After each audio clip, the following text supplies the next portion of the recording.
अगर बच्चे को थोड़ी सी चोट भी लग जाती है तो माँ का कलेजा छलनी हो जाता है। माँ ये सोचने लगती है कि मैंने अपनी बच्चे से नज़र हटाई तो हटाई कैसे, यानी कि वो अपने आप को ही कोसती रहती है जब उसके बच्चे के चोट लगती है। लेकिन आज की घटना में कुछ उल्टा ही होता है, जहाँ पर एक माँ जो होती है अपनी 2 साल की बच्ची को अपने प्रेमी के सामने रख देती है और अपने प्रेमी के सामने रख कर उसके खुद कपड़े उतारती है। कपड़े उतारने के बाद अपने प्रेमी से कहती है कि जो तुम्हारा मन करता है वो तुम इसके साथ कर लो। लेकिन आखिरकार एक माँ अपनी बच्ची के साथ ऐसा क्यों करती है और अपने प्रेमी के साथ वो क्यों सौंप देती है, और उसका पति कहाँ पर होता है, और उस 2 साल की बच्ची की क्या गलती होती है। और इस कहानी के माध्यम से हम सब कुछ जानेंगे कि एक माँ ऐसा क्यों करती है। चलिए तो बिना देरी के इस घटना को शुरू करते हैं। नमस्कार, आदाब, सत श्री अकाल, हर हर महादेव। मेरा नाम रूपा है और आज की घटना मुंबई के एक मालवाड़ी का इलाका लगता है। उसी इलाके में एक हॉस्पिटल होता है जहाँ पर एक महिला जो होती है देर रात, यानी कि लगभग रात के 1 या 1:30 का समय हो रहा होगा, वो भागते हुए हॉस्पिटल आती है। हॉस्पिटल जो होता है सरकारी होता है। वो वहाँ पर आकर चिल्लाने लगती है। जब ज़ोर ज़ोर से चीखने चिल्लाने लगती है तभी वहाँ के डॉक्टर जो होते हैं बाहर निकल कर आते हैं और उस महिला से पूछते हैं कि क्या बात हो गई। महिला जो होती है वो बताती है कि मेरी बच्ची को ना जाने क्या हो गया है, आप इसे देखिए, आप इसका इलाज कीजिए। डॉक्टर जो होते हैं जब उस बच्ची को अपने हाथ में लेते हैं, मतलब उसका इलाज करने के लिए, तो देखते हैं कि बच्ची में कोई जान होती ही नहीं है, यानी कि बच्ची जो होती है मृत अवस्था में होती है। डॉक्टर उसकी माँ से कहते हैं कि तुम्हारी बच्ची जो है अब इस दुनिया में नहीं रही है, इसे क्या हुआ है तुम हमें बताओ। तभी महिला जो होती है वो बताती है कि साहब, मैं अपनी बच्ची को दूध पिलाकर सिर्फ इसे अपने सामने बिठाया ही था, 1-2 घंटे बीते ही थे, लेकिन 1-2 घंटे बीतने के बाद पता नहीं इसे क्या हो गया, इसे मिर्गी का दौरा पड़ा और दौरा पड़ने के बाद मैं इसे हॉस्पिटल लेकर आती हूँ। जब ये सारी बातें वो डॉक्टरों के सामने कहती है, डॉक्टर जो होते हैं वे उसे साहस देते हैं, सहारा देते हैं और कहते हैं कि तुम्हारी बच्ची अब इस दुनिया में नहीं रहे। तभी उनमें से एक डॉक्टर जो होता है उसकी नज़र जो होती है बच्ची के प्राइवेट पार्ट पर जाती है, और जब उस पर जाती है तो देखते हैं कि वहाँ से ब्लड आ रहा था। अब जब ये सारी चीज़ें डॉक्टर देखते हैं, डॉक्टर जो होते हैं उस बच्ची को अपने हाथ में फिर से लेते हैं। लेने के बाद उस बच्ची को जब कपड़े उतार कर देखते हैं, देखने के बाद वे देखते हैं कि उस बच्ची का जो पार्ट है वो घायल होया पड़ा है। जब ये सारी चीज़ें डॉक्टर देखते हैं तो डॉक्टर को समझ नहीं आ रहा था कि ये ऐसा कैसे हो सकता है। एक माँ के हाथ में बच्ची है और माँ उसे लेकर भागी आ रही है और कह रही है कि मिर्गी का दौरा पड़ा है। क्या वाकई में इस माँ जो है अनजान है या फिर कुछ और बात है।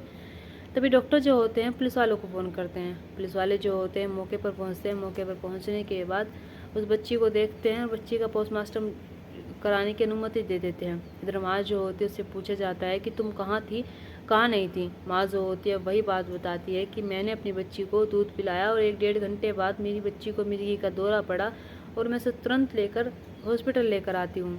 जब फिर से पुलिस वाले ये बात सुनते हैं तो पुलिस वालों को ये समझ नहीं आ रहा था कि एक महिला कैसे कह रही है उसकी बच्ची के साथ लग रहा है कि गलत काम हुआ है, और वो कह रही है कि मेरी बच्ची मेरी आंखों के सामने थी।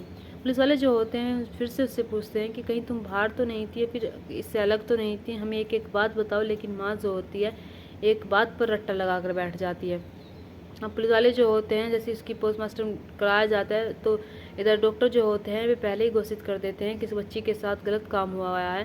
तभी पुलिस वाले जो होते हैं वे माँ पर दबाव बनाते हैं। दबाव बनाने के बाद उससे जब सख्ती से पूछताछ करते हैं तो माँ टूट जाती है, और टूट जाने के बाद फिर एक ऐसी कहानी सुनाते हैं जिस कहानी को सुनकर पुलिस वाले सहम जाते हैं।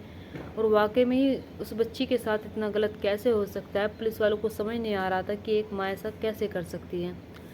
माँ जो होती है बताती है कि आज से कुछ साल पहले मेरी शादी हुई थी। जब आज से कुछ साल पहले मेरी शादी होती है तो मेरे पति के साथ मेरी ज़्यादा बन नहीं पाती, ना ही मैं अपने पति के साथ ज़्यादा वक्त गुजार पाती हूँ। तभी हम दोनों जो होते हैं जब लड़ाई झगड़ा करते हैं आपस में, तभी हम दोनों का तलाक हो जाता है। यानी कि आज से 3 साल पहले मेरा और मेरे पति का तलाक हो जाता है। और जब तलाक हो जाता है तो मुझे नहीं पता था कि मैं उसके बच्चे की माँ बनने वाली हूँ, यानी कि मैं गर्भवती हो जाती हूँ। जब गर्भवती हो जाती हूँ तो मैं अपनी बच्ची का लालन पालन करने के लिए कुछ काम ढूंढने लगती हूँ, और मुझे कुछ काम अच्छा मिलता नहीं है। तभी मैं घर घर जाकर साफ़ सफाई करने लगती हूँ। घर घर जाकर लोगों का काम करती हूँ, उसके बदले जो मुझे पैसे मिलते थे उसमें मैं अपना और अपनी बच्ची का लालन पालन किया करती थी। समय जो होता है ऐसे ही गुजरता रहता है, यानी कि जब समय गुजरता रहता है अपनी रफ्तार से, तभी इस महिला की जो मुलाकात होती है वो एक लड़के से होती है जिसकी उम्र जो होती है 19 साल होती है और जिसका नाम राहुल होता है। इधर इस महिला की उम्र जो सॉरी उसकी महिला का जो नाम होता है वो कमला होता है। कमला जो होती है बताती है कि साहब, आज से कुछ महीने पहले जब मेरी राहुल से मुलाकात होती है तो हम दोनों के बीच पहले तो दोस्ती होते हैं। वो मेरे बारे में पूछता है कि तुम किसके किसके घर में काम करती हो, और मैं उसे अपने बारे में एक एक बात बताती हूँ। यानी कि हम दोनों जब दोस्ती की दरमियान में आते हैं तो कहीं ना कहीं हमारी जो अटैचमेंट होती है वो बढ़ जाती है। और एक दिन राहुल जो होता है मुझसे आकर कहता है कि तुम अकेले रहती हो, मैं तुमसे बहुत प्यार करता हूँ, मुझे तुम्हारे पास से कोई ऐतराज़ नहीं है, और तुम्हारी जो बेटी है उससे भी मुझे कोई ऐतराज़ नहीं है। हम दोनों साथ में रहेंगे, साथ वक्त गुजारेंगे, और साथ में ही अपनी जो बेटी है उसका लालन पालन करेंगे। इधर कमला जो होती है वो मान जाती है। जब मान जाती है तो इन दोनों जो होते हैं एक दूसरे से प्यार करने लगते हैं, एक दूसरे के साथ फिजिकल रिलेशन बनाने लगते हैं। अब जैसे इनके बीच संबंध का जो सिलसिला होता है वो शुरू होता है, तो समय जो होता है तेज़ी से गुजर रहा होता है। जब तेज़ी से समय गुजर रहा होता है तभी राहुल जो होता है एक दिन कमला से आकर कहता है कि तुम्हारी बेटी जो है तुमने इसे क्यों रख रखा है। यानी कि जब तुम्हारा पति तुम्हें तलाक दे गया था तो तुम उसे इस बच्चे को दे देती, तुमने अपने ऊपर इसकी जो जिम्मेदारी है वो क्यों ली। तभी ये जो कमला होती है वो कहती है कि मेरी बच्ची है, मैं इसकी माँ हूँ, अगर मैं इसकी जिम्मेदारी नहीं लेती तो इसकी जिम्मेदारी कौन लेता, क्योंकि उस वक्त पर मुझे नहीं पता था कि मेरा पति मुझे तलाक देकर और मैं अपने पेट से रह जाऊँगी। तो राहुल जो होता है ज़्यादा बात उससे कहता नहीं है। अब ये दोनों जो होते हैं एक दूसरे के साथ वक्त गुजारते, एक दूसरे के साथ रहते और एक दूसरे से प्यार भरी बातें करते। इनका जो सिलसिला होता है यूं ही बरकरार रहता है। समय जो होता है ऐसे ही गुजर रहा होता है। तभी एक दिन राहुल जो होता है फिर से आकर कहता है कि तुम मुझसे कितना प्यार करती हो। तो वो कहती है कि मैं तुमसे बहुत प्यार करती हूँ और मैं तुम्हारे लिए कुछ भी कर सकती हूँ। तभी राहुल जो होता है वो कहता है कि मुझे तुम्हारी बेटी अच्छी नहीं लगती है, और मैं जब भी इसे देखता हूँ तो मुझे ऐसी फीलिंग आती है कि मैं किसी नाजायज़ औलाद को पाल रहा हूँ। जब ये सारी बातें वो कमला से कहता है तो कमला जो होती है वो कहती है कि मैं तुम्हारे लिए अपनी बच्ची को भी छोड़ सकती हूँ, तुम एक बार बताओ कि करना तो करना क्या है। तभी राहुल जो होता है वो कहता है कि तुम अपनी बच्ची को किस हद तक देख सकती हो। वो कहती है मैं किसी भी हद तक देख सकती हूँ। तो वो कहता है कि मैं तुम्हारी बच्ची के साथ अगर गलत काम करना चाहूँ तो तुम मुझे कुछ कहोगी या फिर नहीं कहोगी। तो इस बात को जब कमला सुनती है तो कमला उस पर गुस्सा करने की बजाय वो कहती है कि मुझे कोई एतराज़ नहीं है और मैं तुम्हारे साथ रहना चाहती हूँ, तुमसे प्यार करती हूँ, तो मुझे मेरी बच्ची अब चाहिए भी नहीं, और ना ही ये मेरी औलाद यानी कि इसका बाप जो है इसे रखने के लिए ले गया है, ना ही उसने तलाक लेने के बाद मुझसे कोई बारे में पूछा मेरे में या फिर अपनी बच्ची के बारे में पूछा। तुम जो चाहो इस बच्ची के साथ कर सकते हो। तभी राहुल जो होता है वो कहता है कि ठीक है, मैं तुम्हारी बच्ची के साथ गलत काम करना चाहता हूँ, तुम्हारी बच्ची के साथ वक्त गुजारना चाहता हूँ। यानी कि इस बच्ची की उम्र जो होती है 2 साल होती है। यानी कि माँ जो होती है 18 मई सन 2025 को इसकी बेटी जो होती है उसे लेटाती है। लेटाने के बाद खुद उसके एक एक करके कपड़े उतारती है। कपड़े उतारने के बाद अपने प्रेमी से कहती है कि तुम्हें इसके साथ जो करना है वो कर सकते हो, मुझे कोई ऐतराज़ नहीं है। प्रेमी जो होता है उसकी जो बच्ची होती है उसके साथ दरिंदगी करता है, उसके साथ वो गंदी हरकतें करता है। माँ जो होती है सामने खड़ी होकर ये सारी चीज़ें देख रही होती है। माँ को थोड़ा सा भी तरस नहीं आता, माँ को थोड़ी सी भी दया नहीं आती कि जिस पेट से उसकी बच्ची निकली है वो उसकी ही बच्ची है, या उसका पति अगर उसे छोड़कर चला गया है तो उसमें उस मासूम सी बच्ची का कोई दोष नहीं है। यहाँ पर एक माँ जो होती है अपने प्रेमी से सामने खड़े होकर ये सब कुछ करवाती है। करवाने के बाद जब बच्ची जो होती है अपना दम तोड़ देती है, और दम तोड़ देने के बाद माँ जो होती है जब उसे देखती है कि अभी इस दुनिया में नहीं रही, तभी माँ के दिमाग में एक बात आती है कि अगर मैंने इसे यूँ ही गायब कर दिया तो आस पड़ोस के जो लोग हैं मुझसे सवाल करेंगे, मेरे रिश्तेदार जो हैं वे भी मुझसे सवाल करेंगे और पूछेंगे कि तुम्हारी बच्ची कहाँ पर है। तभी माँ जो होती है यानी कि कमला जो होती है अपने प्रेमी से कहती है कि मैं इसे हॉस्पिटल ले जाती हूँ। हॉस्पिटल ले जाने के बाद डॉक्टरों से कहूँगी कि इसे मिर्गी का दौरा पड़ा है, और डॉक्टर जब इसे देखेंगे तो इनकार कर देंगे, और रात के समय में कौन ही इतनी इंक्वायरी करेगा। और जब ये कहेंगे कि तुम्हारी बेटी इस दुनिया में नहीं रही है, तुम अपनी बेटी को लेकर घर आकर इसका जो जो मतलब कि दफनाना होता है वो करके ये सब कुछ मामला जो है सेट हो जाएगा। यानी कि यही सोचकर कमला जो होती है हॉस्पिटल जाती है। हॉस्पिटल जाने के बाद वो एक बहाना बनाती है कि मेरी बेटी को मिर्गी का दौरा पड़ा है और मैंने इसे दूध पिलाकर सिर्फ लिटाया ही था। 1-1.5 घंटे बाद मैं देखती हूँ कि मेरी बेटी की हालत जो है ख़राब है, और ख़राब होने के बाद मैं जल्द से हॉस्पिटल लेकर आती हूँ।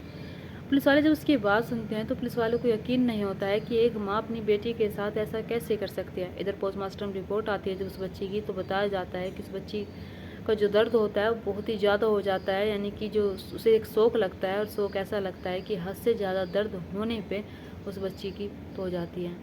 यहाँ पर एक माँ अपने प्रेमी के साथ मिलकर इतना सब कुछ करती है। पुलिस वाले जो होते हैं वे कहते हैं कि तुम्हारे लिए जितनी सज़ा मिले वही कम होगी। इधर पुलिस वाले जो होते हैं उसके प्रेमी को भी हिरासत में लेते हैं। हिरासत में लेने के बाद इन दोनों को गिरफ्तार करते हैं। गिरफ्तार करने के बाद जेल भेज देते हैं। यहाँ पर एक माँ जो होती है अपनी बेटी के साथ इतनी दरिंदगी करवाती है और सामने खड़े होकर सब कुछ देखती रहती है, और देखने के बाद भी उसे अपनी बच्ची पर थोड़ा तरस नहीं आता है। आखिरकार ऐसी माँओं के लिए क्या कहना चाहोगे? हमारी जो माएँ हैं हमें इतने लाड़ प्यार से रखते हैं, हमारे मम्मी पापा जो हैं हमें इतने ही प्यार से रखते हैं, और बहुत सारे लोग हैं जो बहुत प्यार से अपने बच्चों को रखते हैं, लेकिन 100 में से 5% लोग ऐसे हैं जो अपने बच्चों के साथ ऐसी हरकत करवाते हैं। और यहाँ पर माँ जो होती है कमला, यानी कि जो अपनी बच्ची के लिए पहले काम करती है और अपनी बच्ची को पालती है, वही 2 साल की हो जाने के बाद वही बच्ची उसे बोझ लगने लगती है, और वही बच्ची उसके प्रेमी की नज़रों में नाजायज़ लगने लगती है। और वो कहता है कि मुझे तुम्हारी बच्ची अच्छी नहीं लगती है, और मैं जब भी इसे देखता हूँ तो मुझे बहुत गिल्ट फील होता है, मुझे बहुत बुरा लगता है। उसके बुरे लगने के चक्कर में माँ जो होती है अपनी बेटी के साथ इतना सब कुछ करवा देती है। यहाँ पर जो मानसिक स्थिति है लोगों की वो बहुत ख़राब होती जा रही है, और ऐसे ऐसे लोगों को वाकई में ही बाहर कभी नहीं रखना चाहिए, और ना ही ऐसे ऐसे लोगों को कभी बेल मिलनी चाहिए, ना ही ऐसे ऐसे लोगों को जेल से बाहर आना चाहिए। इनकी जो ज़िंदगी है पूरी ज़िंदगी जेल में होनी चाहिए। ये इनकी जो हरकत है वाकई में ही बहुत शर्मसार कर देने वाली है। ऐसी घटना है कि जो अंदर से तोड़ दे, अंदर से रूह को बिल्कुल बाहर निकाल कर रख दे। मैंने जब इस कहानी को पढ़ा, इस घटना को पढ़ा, तो वाकई में बहुत बुरा लगा, और जब मैंने देखा एक माँ के बारे में पढ़ा तो इससे ज़्यादा बुरा और क्या ही हो सकता है। दोस्तों, ऐसे ऐसे लोगों से बचना चाहिए, और ऐसे ऐसे लोगों को परखना चाहिए, ऐसे ऐसे लोगों को देख कर पढ़ लेना चाहिए कि इस व्यक्ति की मानसिक स्थिति कैसी है और कैसी नहीं है। दोस्तों, इस कहानी और घटना को सुनाने का मकसद मेरा आपका दिल दुखाना नहीं था, आपको परेशान करना नहीं था, आपको घटना के बारे में बताना था, आपको सचेत करना था। आप अपने परिवार के साथ खुश रहिए। नमस्कार।